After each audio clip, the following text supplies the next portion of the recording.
साथियों नमस्कार। एक बार फिर से आप सभी का बहुत बहुत स्वागत है आपके अपने परिवार मैथ्स वाटिका में। दोस्तों मैं हूं रुपेश यादव और इस वीडियो में हम लोग रीजनिंग के 20 वैसे क्वेश्चन को देखेंगे जो रेलवे एग्जाम में सबसे ज़्यादा रिपीट करता है। इससे पहले भी हमने इस सीरीज़ के वीडियोज़ को अपलोड किया है जिसके प्लेलिस्ट का लिंक आपको इस वीडियो का डिस्क्रिप्शन में मिल जाएगा। इसके अलावा अगर आप हमारे साथ पेड बैच में जुड़ना चाहते हैं तो इसके लिए आपको प्ले स्टोर से मैथ्स वाटिका एप्लीकेशन को डाउनलोड करना होगा। उस एप्लीकेशन के ऊपर मैथ और रीजनिंग दोनों का ही फाउंडेशन बैच चल रहा है। प्रत्येक बैच का फी वहाँ पे आपको 350 रुपये देने होंगे, यानी 350 में कंप्लीट मैथमेटिक्स और 350 में कंप्लीट रीजनिंग आपको वहाँ पे कराया जाएगा। तो आइए अब शुरुआत करते हैं आज के क्लास की। देखिएगा पहला क्वेश्चन आपके सामने है जो कि स्टेटमेंट और एजप्शन से है। कथन और अवधारणा भी बोलते हैं इसको, या पूर्वधारणा भी, या धारणा भी बोलते हैं, या फिर कभी कभी मान्यता भी लिखा जाता है। इस क्वेश्चन में आपको करना यह होता है कि कथन को अच्छी तरह से पढ़ना होता है और उसके बाद हमें यह अंदाजा लगाना होता है कि इस कथन के अंतर्गत ही कौन सा अवधारणा अंतर्निहित है। ठीक है, तो आइए कथन को अच्छी तरह से हम लोग पढ़ते हैं। कथन और निष्कर्ष अलग चीज होता है। निष्कर्ष वह होता है जो निश्चित सत्य होता है, जो 100% सत्य होगा वही निष्कर्ष होगा। लेकिन अवधारणा वह होता है जो यहाँ पे कथन दिया जाता है उस लाइन का जो सपोर्ट करता है। ठीक है, देखिएगा क्या है कथन। एक निजी बैंक का दावा है कि यह बैंक गृह ऋण यानी होम लोन पर सर्वोत्तम ब्याज दरें देता है। कथन क्या है? एक निजी बैंक का यानी एक प्राइवेट बैंक दावा यह कर रहा है कि होम लोन पर यह जो है वह सर्वोत्तम ब्याज दर देता है। ठीक है, अब इस कथन के अंदर दोनों में से कौन सा अवधारणा अंतर्निहित है यही हमें पता लगाना है। तो पहला पढ़ते हैं, देखिएगा क्या है। बैंक ग्राहकों को आकर्षित करने के लिए गृह ऋण पर कम ब्याज दरें निर्धारित करता है। बिल्कुल सही बात है, यह जो अवधारणा है यह अवधारणा इसके अंदर अंतर्निहित है। बैंक क्या दावा किया है? बैंक दावा किया है कि गृह ऋण पर सर्वोत्तम ब्याज दर। तो सर्वोत्तम ब्याज दर कहने का मतलब कि ग्राहक के लिए सर्वोत्तम ब्याज दर कब होगा? जब उसको कम से कम ब्याज दर पर ऋण मिलेगा। तो इसका मतलब यह है कि बैंक ग्राहकों को आकर्षित करने के लिए क्या करता है? गृह ऋण पर कम से कम ब्याज दर निर्धारित करता है। तो पहला जो अवधारणा है वह इसके अंदर अंतर्निहित है। दूसरा देखिए क्या है। ऐसे कई लोग हैं जो गृह ऋण लेते हैं। अच्छा देखिए, बैंक जो है यह दावा क्यों किया है? क्योंकि लोग गृह ऋण लेता है तभी तो बैंक ऐसा दावा कर रहा है कि भाई हम कम से कम देते हैं, हमारे यहाँ से ऋण लीजिए। तो पहला और दूसरा दोनों जो अवधारणा है वह इस कथन का सपोर्ट करता है, इसलिए दोनों का दोनों अवधारणा इस कथन के अंदर अंतर्निहित है। ठीक है, तो हमारा आंसर क्या हो जाएगा? हमारा आंसर हो जाएगा विकल्प डी। 1 और 2 दोनों अवधारणा जो है वह अंतर्निहित है। लेकिन यही क्वेश्चन कथन और निष्कर्ष का होता तो निष्कर्ष वह होता है जो निश्चित सत्य होता है। ठीक है, आगे चल के वैसा भी क्वेश्चन हम लोग करेंगे। अगला क्वेश्चन देखिएगा क्या है। यह क्वेश्चन आपका जल प्रतिबिंब का है। ठीक है, प्रतिबिंब से दो तरीके से क्वेश्चन पूछे जाते हैं, एक तो मिरर इमेज और दूसरा आपका वाटर इमेज। मिरर इमेज में क्या होता है, पहले हम लोग मिरर को समझ लेते हैं, उसके बाद हम लोग वाटर में चलेंगे। मिरर कहने का मतलब कि दर्पण प्रतिबिंब। ठीक है, मिरर कहने का मतलब दर्पण प्रतिबिंब, या फिर दर्पण को यहां भी रखा जाए इस तरीके से, या तो राइट में वस्तु कोई भी मान लेते हैं कि यह लेटर है, इसके या तो राइट में मिरर रखा जाए या फिर लेफ्ट में, वह क्वेश्चन आपका मिरर इमेज का होगा। लेकिन अगर दर्पण को नीचे रख दिया जाए या फिर दर्पण को ऊपर रख दिया जाए तो बाय डिफॉल्ट यह क्वेश्चन आपका वाटर इमेज का हो जाता है। तो एक चीज ध्यान रहे कि क्वेश्चन में अगर यह स्पष्ट नहीं भी करता कि जल प्रतिबिंब हमें बताना है तो इस मिरर के पोजीशन से हम लोग जान जाते कि हमें इसका जल प्रतिबिंब ही बताना है। जब भी मिरर नीचे से रहे या फिर ऊपर से रहे तो इसका मतलब कि जल प्रतिबिंब हमें बताना है, और मिरर लेफ्ट से रहे या फिर राइट से रहे उस केस में हमें दर्पण प्रतिबिंब बताना है। अब दर्पण में क्या होता है ना, दर्पण में क्या होता है कि जो राइट होता है वह कन्वर्ट हो जाता है लेफ्ट में, या फिर आप इसको ऐसे भी कर सकते हैं कि जो लेफ्ट होता है वह कन्वर्ट हो जाता है किसमें? राइट में। यानी अपने जगह पर राइट से क्या होता है? लेफ्ट में चेंजिंग होता है। जैसे ई है तो इसका दर्पण इमेज कैसे बनेगा? अपने जगह पे इसको उलटिए, राइट टू लेफ्ट, तो इस तरीके से हो जाएगा, यही आपका इमेज हो जाएगा। कोई भी लेटर अगर मान लीजिए आर है तो इसका आपका दर्पण प्रतिबिंब कैसे बनेगा? अपने जगह पर इस तरीके से उल्टा होगा, ऐसे हो जाएगा। जो भी आपको राइट में दिख रहा है वो किस तरफ आ जाएगा? लेफ्ट में। देख लीजिए, यह जो भाग है लाइन के राइट में है, जब मिरर में देखेंगे तो किस तरफ हो जाएगा, वह आपका लेफ्ट में हो जाएगा। तो कहने का मतलब मिरर क्या करता है, राइट को कन्वर्ट करता है लेफ्ट में और लेफ्ट को बदलता है राइट में। जबकि वाटर यानी कि जल क्या करता है कि अपने स्थान पर ऊपर से नीचे, अपने स्थान पर यह क्या करता है, ऊपर से नीचे। जैसे देख लीजिए, अगर आपसे हम पूछे कि टी का बताइए वाटर इमेज क्या होगा, तो अपने जगह पर ऊपर से नीचे यानी ऐसे पलट देता है, तो इस तरीके का हमें वाटर इमेज दिखेगा। अगर हम आपसे पूछे कि भाई एम का बताइए, तो इस तरीके से हमें वाटर इमेज इसका दिखेगा, अपने जगह पर ऊपर से नीचे।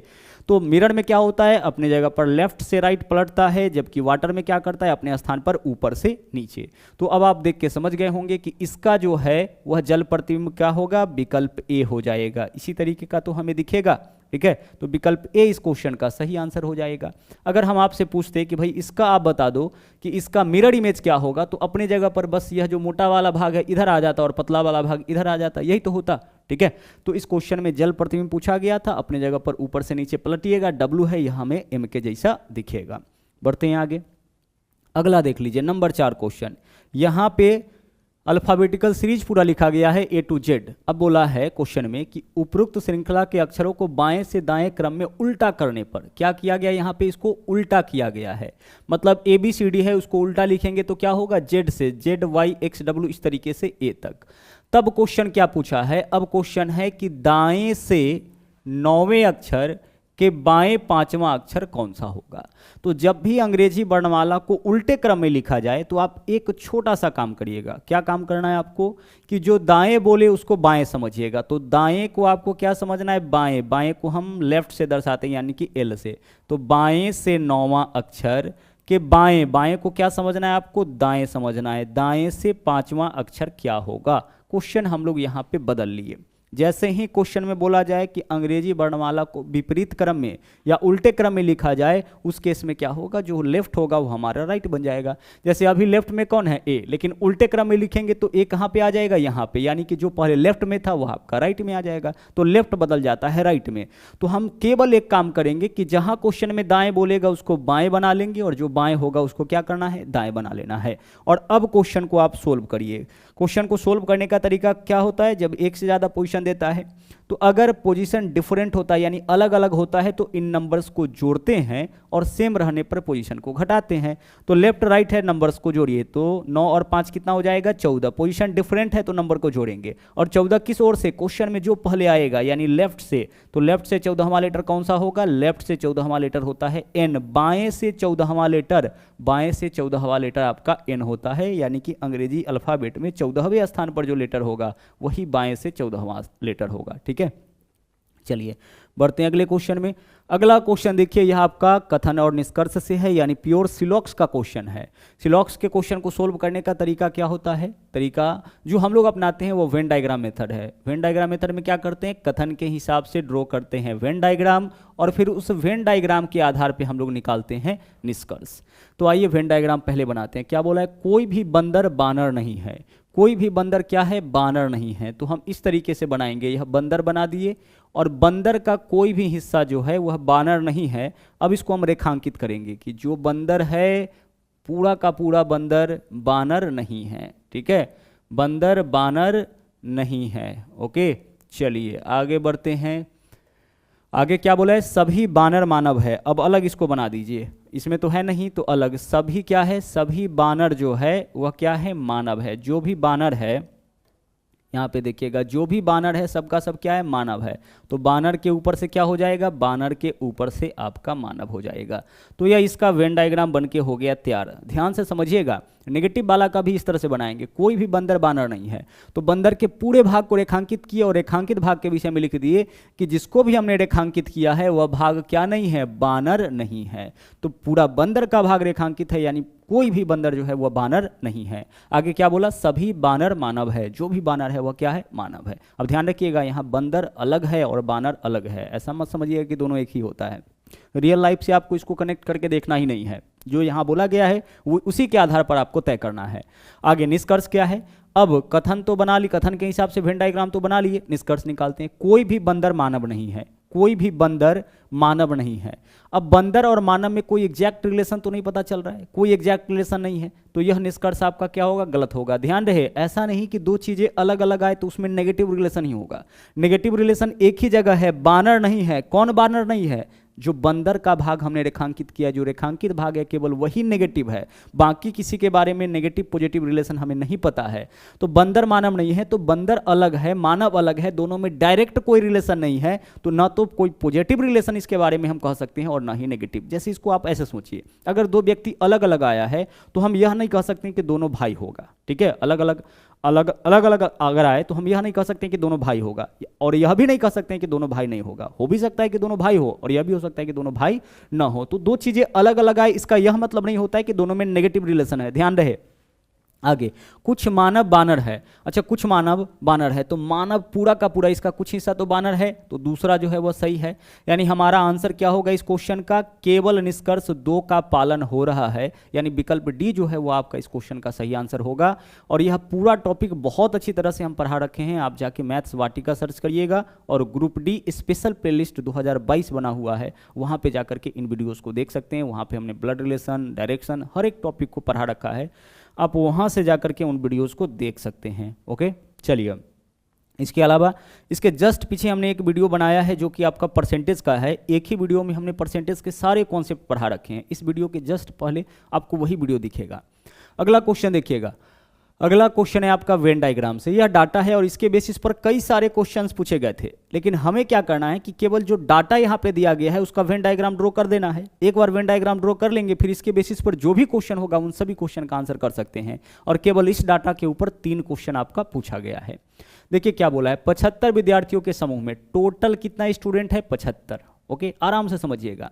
12 विद्यार्थियों को केवल बंदा गोभी, 15 विद्यार्थी को केवल फूलगोभी, 21 विद्यार्थियों को केवल गाजर। ठीक है, आगे चलिए।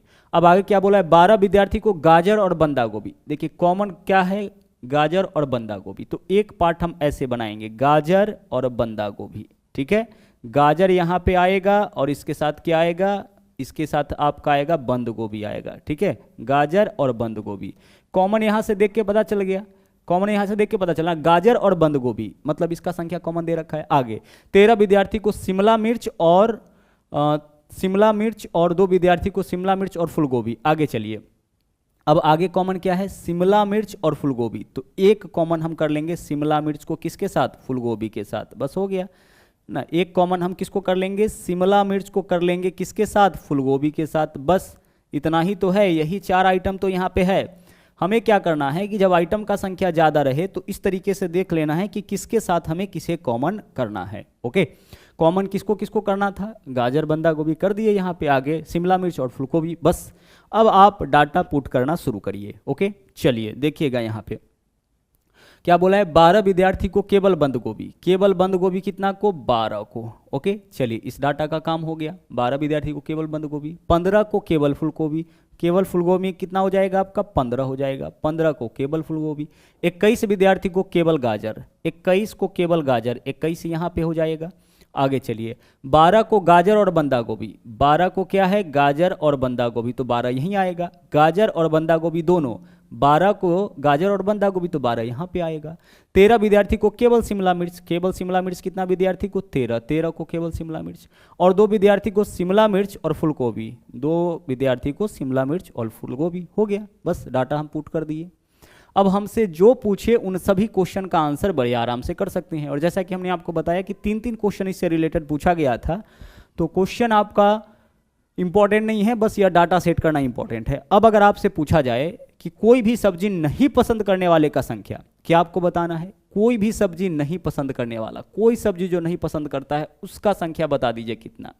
तो सब्जी पसंद करने वाला का संख्या 13 और 2 15, 15 30, 30 और 21 51, 51 और 12 63, 63 और 12 75। अच्छा देख लीजिए, 75 ऐसे लोग हैं जिनको सब्जी पसंद है, सब मिला के 75 हो गया। 13 और 2 15, 15 30 हो गया, 23 और इधर कितना 21 और 12, 21 और 12 33, 33 और 12 45, ठीक है 75। कुल विद्यार्थी का संख्या 75, यानी कि टोटल 75 में से 75 को ही, सभी 75 विद्यार्थी को आपका सब्जी क्या है, पसंद है। अगर मान लीजिए यहाँ संख्या 80 दे रहा होता, ठीक है, यहाँ संख्या कितना दे रहा होता 80 और इन सब को जोड़ने पर 75 आता। इसका मतलब 5 ऐसे लोग हैं जिनको कोई भी सब्जी पसंद नहीं है।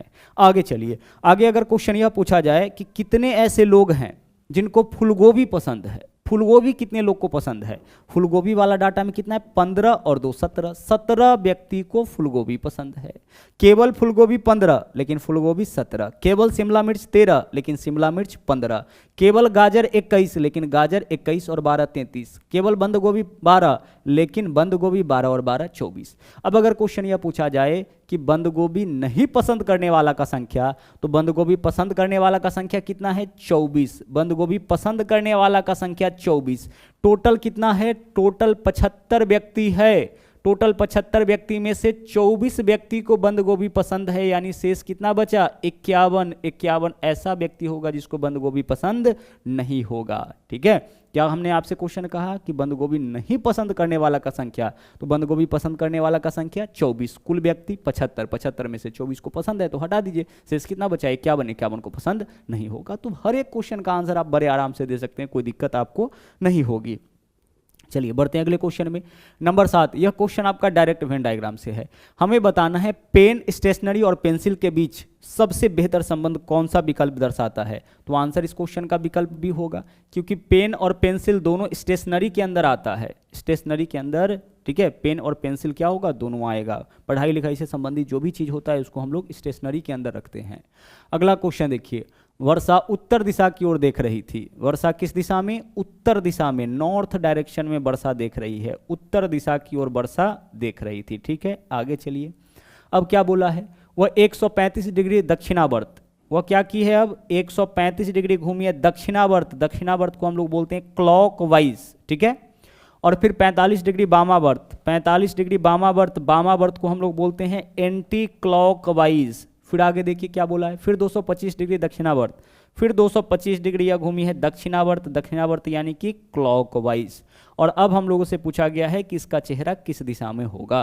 ध्यान से समझिएगा, वर्षा का चेहरा अभी उत्तर दिशा में है, वह 135 डिग्री दक्षिणावर्त, फिर 45 डिग्री वामावर्त और फिर उसके बाद 225 डिग्री दक्षिणावर्त घूमी है। अब उसका चेहरा किस दिशा में होगा यह हमें बताना है।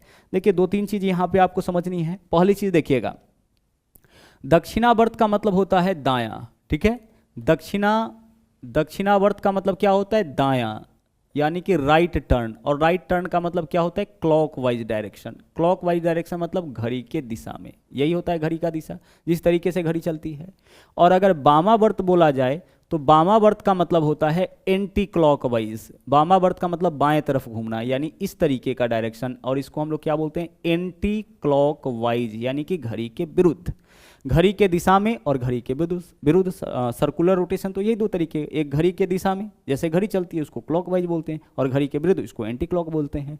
इसी को हम लोग हिंदी में क्या बोलते हैं, दक्षिणावर्त और वामावर्त। ठीक है, एंटी क्लॉकवाइज को वामावर्त और क्लॉकवाइज को दक्षिणावर्त बोलते हैं। अब ऐसे क्वेश्चन में आपको क्या करना होता है कि जितने भी क्लॉकवाइज है उसको एक साथ जोड़िए और जितने भी एंटी क्लॉकवाइज है उसको एक साथ जोड़िए। तो आप क्या करिए कि 225 में 135 ऐड करिए, 360 हो जाएगा। इस दोनों को एक साथ जोड़िए, कितना हो जाएगा, 360 हो जाएगा। 360 हो गया, चलिए ठीक है। 360 क्लॉकवाइज की एंटी क्लॉक, 360 डिग्री क्लॉकवाइज हो गया। और जो एंटी क्लॉक है उसको एक साथ, तो एंटी क्लॉक तो एक ही बार आया है 45 डिग्री, इसको एक साथ। और अब आप क्या करिए कि दोनों का डिफरेंस निकाल लीजिए। तो 360 में से 45 माइनस करिए, कितना हो जाएगा, 315।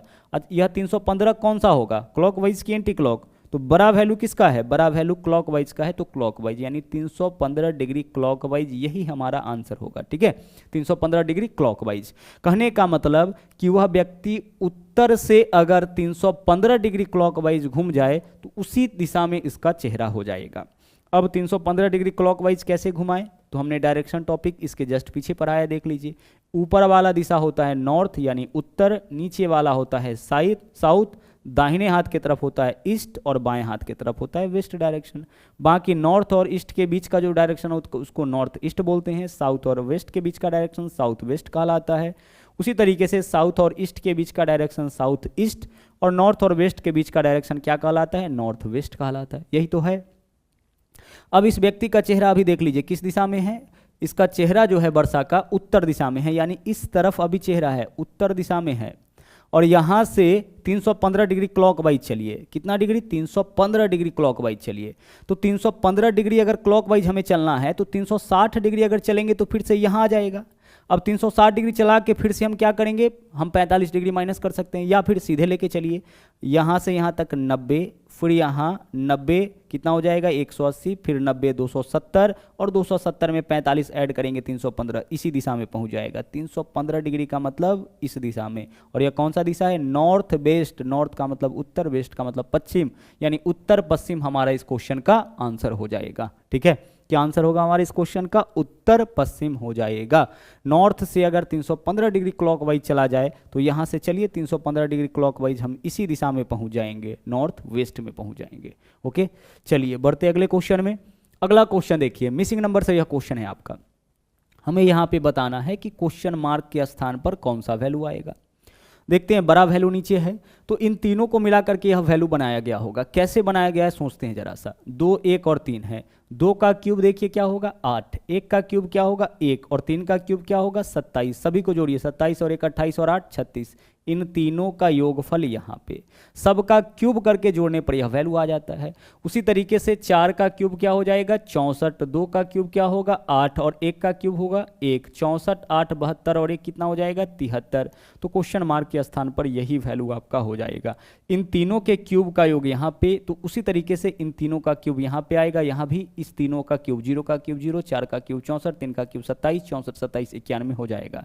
तो कहने का मतलब है कि यहाँ पे हमें पैटर्न समझना था। पैटर्न क्या है? ऊपर वाले तीनों के क्यूब का योग नीचे में दे रखा है, उसी तरीके से हमें तीनों के क्यूब करके नीचे में लिखने पर 73 वैल्यू आया। यहाँ पे देखिए क्या है, हमें यह बताना है कि इस क्वेश्चन मार्क के स्थान पर कौन सा वैल्यू होगा। गौर से देखते हैं, देखिए फिर से नीचे में बड़ा वैल्यू है, यानी इन तीनों से यह वैल्यू बनाया गया होगा। तो 6, 3 और 10 से 30 कैसे बनाएगा? इस दोनों का अंतर कितना का है? 6 और 3 में 3 का अंतर, और 3 से गुना करिए 10 में 30 हो जाएगा। यानी पहला दोनों के अंतर से दूसरा में, पहला दोनों के अंतर से तीसरा में गुना करेंगे, यह वैल्यू आ जाएगा। 6 और 3 में 3 का अंतर, 3 गुने 10 30 हो जाएगा। उसी तरीके से 9 और 5 में 4 का अंतर, 4 सत्ते 28। उसी तरीके से 7 और 2 में 5 का अंतर, 5 में कितना से गुना करेंगे 25 आ जाएगा। 5 से तो यहाँ पे 5 होगा। इस दोनों के अंतर में कितना से गुना करें कि 25, तो इस दोनों का अंतर 5, 5 में 5 से गुना करेंगे 25। आंसर हमारा इस क्वेश्चन का विकल्प बी हो जाएगा। बढ़ते हैं अगले क्वेश्चन में। अगला क्वेश्चन देखिए, फिर से क्वेश्चन आपका मिसिंग नंबर का ही है। हमें यहाँ पे बताना है कि क्वेश्चन मार्क के स्थान पर कौन सा वैल्यू आएगा, और इसका हिंट्स बाकी के दोनों डाटा से लेना है। देखिए 5 कैसे लाया, इस दोनों का अंतर कितना का 8 और 3 में 5, इस दोनों का अंतर पहला नंबर। उसी तरह से 6 और 5, इस दोनों का अंतर दूसरा नंबर, और इस दोनों का अंतर तीसरा नंबर। ठीक उसी तरह से इस दोनों का अंतर 7 और 5 में 2 का अंतर, 8 और 4 में 4 का अंतर, और 9 और 3 में 6 का अंतर। मतलब पहला दोनों का अंतर, इस दोनों का अंतर, पहले यही लिखा है ना, पहले इस दोनों का अंतर, फिर इस दोनों का अंतर, फिर इस दोनों का अंतर। उसी तरह से 8 और 2 में अंतर कितना का 6 का, 6 और 4 में अंतर कितना का 2 का, 3 और 1 में अंतर कितना का 2 का, यानी 622 जो है वो आपका इस क्वेश्चन का सही आंसर हो जाएगा। हर एक पैटर्न आपको समझना जरूरी है ताकि एग्जाम में कोई भी क्वेश्चन आए तो नया ना लगे। यह आपका सीरीज का क्वेश्चन है, ठीक है, और मिक्स सीरीज है, लेटर भी है और नंबर भी है। देख लेते हैं, पहले बी है 2 नंबर पे, फिर 4 नंबर, फिर 6 नंबर, फिर 8 नंबर, फिर 10 नंबर। 10 नंबर पे कौन सा लेटर? जे। जे वाला एकमात्र ऑप्शन है, यही आंसर हो जाएगा। अगर जे से 2 ऑप्शन होता तो देखिए 4 का स्क्वायर, 5 का स्क्वायर, 6 का स्क्वायर, 7 का स्क्वायर, तो आगे 8 का स्क्वायर, यानी जे 64, यही हमारा इस क्वेश्चन का सही आंसर हो जाता। आगे बढ़िए, अगला देखिए, कथन और धारणा। वही क्वेश्चन है जो पहला क्वेश्चन हम लोग बनाए थे। धारणा बोले, अवधारणा बोले, पूर्वधारणा बोले, सब एक ही चीज़ है। मान्यता बोले, सब सेम चीज़ है। हमें कथन को पढ़ना है और कथन के आधार पर तय करना है कि कौन सा अवधारणा इसके अंदर अंतर्निहित है। कथन देखिए क्या है, एक कंपनी के अध्यक्ष बोर्ड मीटिंग में सूचित करते हैं कि चूंकि हमारा व्यवसाय बढ़ रहा है इसलिए हमें अधिक कर्मचारियों की नियुक्ति करने की आवश्यकता है। एक कंपनी के अध्यक्ष जो है वह बोर्ड मीटिंग में क्या बोला है कि हमारा व्यवसाय बढ़ रहा है इसलिए हमें अधिक कर्मचारियों को नियुक्त करने की आवश्यकता है। अब इसके अंदर कौन सा अवधारणा अंतर्निहित है? वर्तमान कर्मचारी सक्षम नहीं है, यह तो नेगेटिव सेंस में हो गया। काम बढ़ रहा है इसलिए और आवश्यकता है, सक्षम नहीं है ऐसा तो नहीं बोला है, तो यह तो आपका गलत हो गया, यह तो नेगेटिव सेंस में चला गया। दूसरा, कर्मचारियों के रूप में लेने के लिए योग्य उपयुक्त व्यक्ति उपलब्ध होंगे। अच्छा, व्यक्ति उपलब्ध होगा तभी तो, देखिए व्यक्ति उपलब्ध होगा तभी तो नियुक्त करेगा ना, यानी कि यह जो आपका धारणा है वह इसके अंदर अंतर्निहित है, क्योंकि नियुक्त कब करेगा, जब व्यक्ति उपलब्ध होगा। आगे, अधिक कर्मचारी व्यवसाय को विस्तार करेंगे, यह भी सही लग रहा है, ठीक है, यह भी सही लग रहा है। अब हम देखेंगे कि क्या किसी ऑप्शन में 2 और 3 दोनों सही है, नहीं, ऐसा तो कोई ऑप्शन नहीं है। 1 और 2 दोनों सही बोला है, जिसमें भी 1 है उसको तो आप हटा दीजिए, ठीक है। अब इस दोनों में से हम तय करते हैं, अब 2 या 3 में से कौन सा ऑप्शन सही होगा, तो ज्यादा सटीक दोनों में से कौन है, ठीक है। देख लीजिए यहाँ पे 2 और 3 दोनों जो है यह हमारा आंसर हो सकता है, लेकिन ऑप्शन इस तरीके से बनाया है तो अब हम देखेंगे कि दोनों में से ज्यादा सटीक कौन है, इसके अंदर पूरी तरह से अंतर्निहित कौन है। तो कर्मचारियों के रूप में लेने के लिए योग्य उपयुक्त व्यक्ति उपलब्ध होंगे और अधिक कर्मचारी व्यवसायों को विस्तार करेंगे, यह तो बात की बात है। सबसे पहले यह तो ज़्यादा इंपॉर्टेंट है, क्योंकि कर्मचारी का नियुक्ति तब होगा जब व्यक्ति उपलब्ध होगा, यानी कि 2 जो है वह सबसे सटीक है। तो आंसर हमारा इस क्वेश्चन का क्या होगा, केवल 2 अंतर्निहित है। हालांकि ऑप्शन अगर हमारे पास रहता 2 और 3 दोनों, तो हमारा आंसर वही हो जाता। ओके, चलिए बढ़ते अगले क्वेश्चन में। नंबर 14, इस सीरीज को गौर से देखिए, हमें बताना है क्वेश्चन मार्क के स्थान पर कौन सा वैल्यू। मिक्स सीरीज है, अल्टरनेट में चलिए, 3 और 5 8, 8 और 5 13, 13 और 5 18 हो गया, यही हमारा इस क्वेश्चन का आंसर हो जाएगा, ठीक है। विकल्प सी जो है वो आपका इस क्वेश्चन का सही आंसर हो गया। आगे बढ़िए, नंबर 15, कथन और अवधारणा से यह आपका एक और क्वेश्चन है, ठीक है। कथन क्या है, फैक्ट्री के अंदर धूम्रपान न करे, यह सुरक्षा की दृष्टि से सही है ना। फैक्ट्री के अंदर धूम्रपान न करे या फैक्ट्री की सुरक्षा की दृष्टि से क्या है, सही है, यह आपका कथन है। अब इसके अंदर कौन सा अवधारणा अंतर्निहित है, श्रमिक आमतौर पर ऐसी सूचनाओं पर ध्यान नहीं देते हैं या नेगेटिव सेंस में है। अगर सूचना लिखा गया मतलब उसको सूचना पे ध्यान देना है, तो यह तो नेगेटिव सेंस में चला गया। जो भी इस बात का कथन का विरोध करे वह आपका जो अवधारणा होगा वह गलत होगा। दूसरा, कारखाने के अंदर सुरक्षा वांछनीय है, बिल्कुल, तभी तो ऐसा इंस्ट्रक्शन लिखा गया है, यानी केवल 2 अंतर्निहित है। तो विकल्प ए जो है वो आपका इस क्वेश्चन का सही आंसर हो जाएगा। चलिए बढ़ते अगले क्वेश्चन में। नंबर 16, देखिए इस फॉर्म में यहाँ पे क्वेश्चन दिया गया है प्रश्न और कथन। अब हमें यह बताना है कि यहाँ जो प्रश्न दिया गया है उसका उत्तर देने के लिए नीचे जो 2 कथन है उसमें से कौन सा कथन पर्याप्त है, पहला कथन पर्याप्त है या दूसरा पर्याप्त है या दोनों मिलकर पर्याप्त है या दोनों अपर्याप्त है। तो प्रश्न देखते हैं क्या है। नूतन के पास 2 भिन्न रंगों वाले 6 तकिया है, 2 ही रंग का है लेकिन कितना तकिया है, 6 तकिया का खोल है। उसके पास सफेद तकिया का खोल कितना है, क्वेश्चन क्या है, सफेद तकिया का खोल क्या है। यहां से क्या पता चला कि कुल मिला के 6 तकिया का खोल है नूतन के पास और 2 ही कलर का है, ठीक है, 2 ही कलर का है। कौन कौन सा कलर है, रेड है और व्हाइट है, 2 ही कलर का है, ठीक है। आगे चलिए, हमें क्या बताना है, सफेद तकिया के खोल का संख्या कितना है, यही क्वेश्चन है। चलिए इतना डाटा से स्पष्ट हुआ। अब देखते हैं कौन सा कथन इसका उत्तर देने के लिए पर्याप्त है।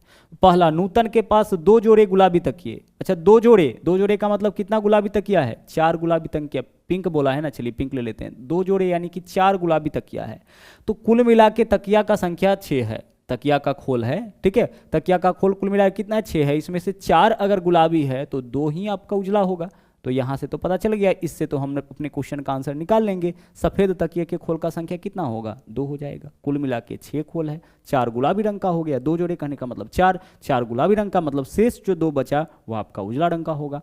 तकिया का खोल सूती का है, अब सूती से संख्या थोड़े पता चलेगा, यानी आंसर हमारे इस क्वेश्चन का क्या होगा, सिर्फ 1 पर्याप्त है। विकल्प सी जो है वो आपका इस क्वेश्चन का सही आंसर हो जाएगा। आगे चलिए अगले क्वेश्चन में। नंबर 17, प्रश्न और कथन के फॉर्म में यहां पे भी क्वेश्चन दिया गया है। आपको यह बताना है कि यहां जो प्रश्न दिया गया है उसका उत्तर देने के लिए दोनों कथन में से कौन सा कथन पर्याप्त है।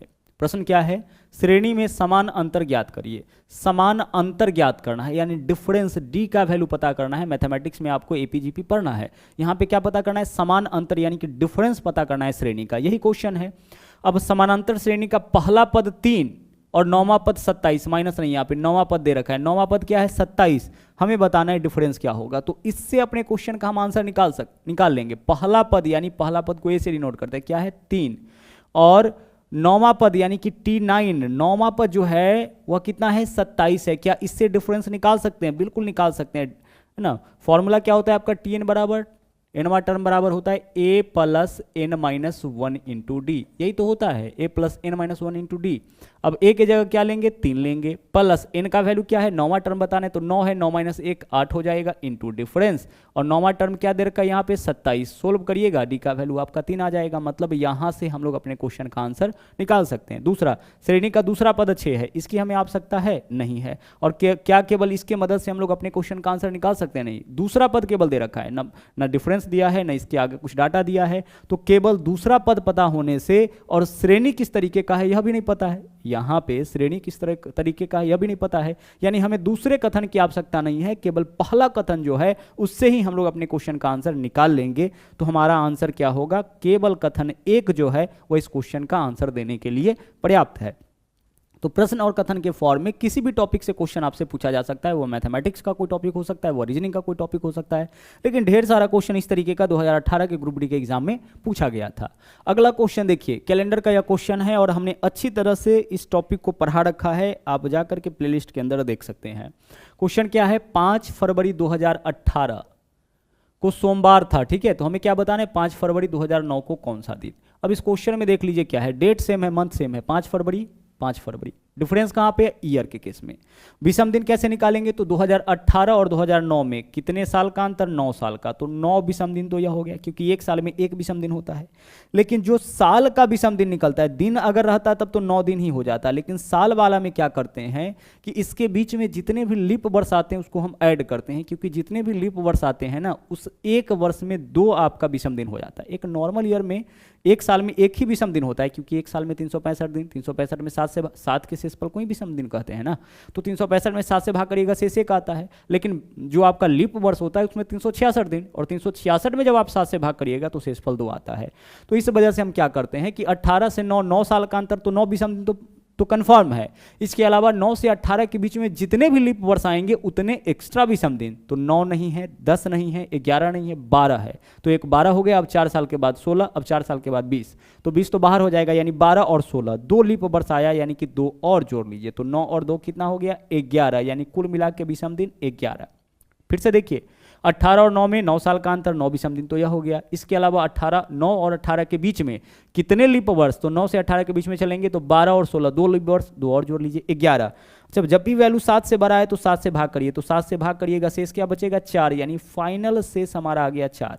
7 से भाग इसलिए करते हैं क्योंकि प्रत्येक 7 दिन के बाद दिन वापस वही आ जाता है, तो विषम दिन फाइनल क्या आ गया, 4। अब इस विषम दिन को जोड़े कि घटाएं, तो देखिए 2018 का दिन पता है, 9 का निकालना है, यानी कैलेंडर में हमें पीछे जाना है। 2018 से कहाँ जाना है, 9 में पीछे, तो निकाले गए विषम दिन को माइनस करिए, तो सोमवार -4 हमारा इस क्वेश्चन का आंसर हो जाएगा। सोमवार -4 क्या हो जाएगा, मंगलवार, बुधवार, गुरुवार, यानी विकल्प डी इस क्वेश्चन का सही आंसर हो जाएगा। अच्छा, यहाँ पे आप देखे होंगे हमने माइनस नहीं किया, -4 करिए या फिर +3 करिए, दोनों का वैल्यू इक्वल आएगा। आज से 4 दिन पहले जाइए या आज से 3 दिन बाद, 4 दिन पहले भी वही दिन होगा जो 4 दिन पहले भी वही दिन होगा जो 3 दिन बाद, बस इसका माइनस प्लस वाला का सम क्या करना है, 7 कर लेना है। अगर बोला जाए कि आज से 6 दिन पहले, तो 6 दिन पहले वही दिन होगा जो 1 दिन बाद हो जाएगा। उसी तरीके से अगर बोला जाए कि आज से 6 दिन बाद कौन सा दिन होगा, तो 6 दिन आगे जाने से बेहतर है कि 1 दिन क्या हो जाए, हम लोग पीछे हो जाए।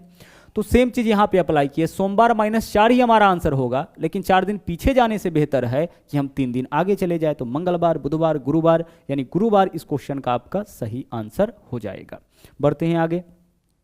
अगला क्वेश्चन देखिए, एक 12 घंटे वाली घड़ी की मिनट की सुई और घंटे की सुई के बीच प्रातः 6:30 बनने वाले दोनों कोणों में से बड़े कोण का माप क्या होगा।